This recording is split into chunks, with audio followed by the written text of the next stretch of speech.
बिलकुल खूप बिलकुल खूप खूप आणि खूपच तुमच्यासारखे इझी झालं. चॅनल्स आलेले आहेत. खूप इझी वे आलेला आहे. त्याच्यामुळं आमचं हे दूध कांडी जे प्रोडक्ट जे आहे, जो की दूध उत्पादनामध्ये आविष्कार ठरत आहे. आम्ही आत्तापर्यंत लाखो शेतकऱ्यांपर्यंत पोचलो आहोत आणि त्यांना 100% रिझल्ट दिलेला आहे. वाव. आणि गेले 3-4 वर्ष झालं आम्ही आयुर्वेदाचा प्रचार प्रसार अवेअरनेस ॲक्च्युली आता मोबाईलमुळं खूप लोक अवेअर झालेत. बिलकुल आयुर्वेदा खूप गरजेची गोष्ट आहे, जे की नामशेष होत चालली होती आणि ती आपल्याला परत आमच्या माध्यमातून आम्हाला खूप आनंद होतोय की आमच्या माध्यमातून लोकांची जनतेची सेवा होते. त्या माध्यमातून आमचा बिझनेस घडतोय आणि महाराष्ट्राचंच नाही तर आपल्या संपूर्ण इंडियासाठी आयुर्वेदामध्ये खूप मोठं नाव कमवतोय. आज खूप फार्मास्युटिकल कंपन्या आमच्याशी जुडलेल्या आहेत.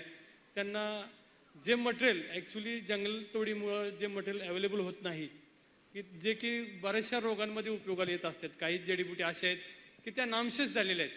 जंगलतोड इतकी प्रमाणात भयानक प्रमाणात झालेली आहे किंवा निसर्गाचा जो समतोल बिघडलेला आहे, त्या समतोलाला धरून आम्ही काम करत असतो आणि शेतकऱ्यांना खूप मोठं मार्गदर्शन या माध्यमातून आमच्याकडून मिळत असतं. त्याच्यामुळं आमचं प्रोडक्ट जर जो व्यक्ती वापरतोय त्याला निश्चित त्याचा आनंद होणार आहे, एवढी बिलकुल खात्री आहे. बिलकुल कल्याणकर साहेब, मी तुमच्याकडे येतो. जसं आपलं बोलणं सुरू होतं की बिल्डिंग्स बिल्डर्स किंवा बऱ्याचशा ठिकाणी इनफॅक्ट येताना जाताना तुम्हाला लोक विचारतात की हे सोल्युशन आहे, अच्छा हे आम्हाला गरज पडते. हे तुम्ही लोकांपर्यंत पोहोचवता कसं? जसं यांनी मला सांगितलं की डिस्ट्रीब्युशनसाठी यांनी एक व्यक्ती 50 गावांच्या मागे ठेवला आहे, जे सेल्समॅन फील्डवर आहेत. सो फील्ड मॉडेल झालं ते. तुमच्या केसमध्ये तुम्ही कसं हे ड्राईव्ह करता? तुम्ही बिल्डर्सला अप्रोच करता या सोल्युशनसाठी? गव्हर्नमेंट अर्थातच एक क्लायंट तुमच्यासाठी नेहमीच असणार आहे.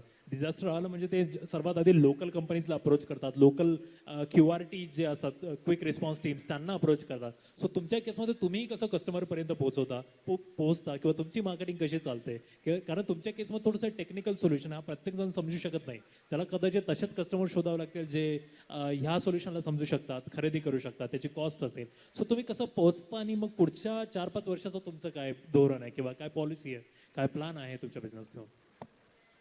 एक महत्त्वाची गोष्ट सांगतो तुम्हाला. जसं आता साहेबांनी सांगितलं की इन्व्हेस्टमेंट, कुठल्याही बिझनेसमध्ये इन्व्हेस्टमेंट ही खूप महत्त्वाची असते. आणि कुठलाही बिझनेस सुरुवात करत असताना त्याची व्याप्ती किती आहे, त्याचं आजकाल यांनी पण सांगितल्याप्रमाणे मार्केटिंग हे सोपं झालेलं आहे, परंतु नुसतं मॅन्युफॅक्चरिंग हे सोपं झालेलं आहे. परंतु दोन्ही जरी सोपं असेल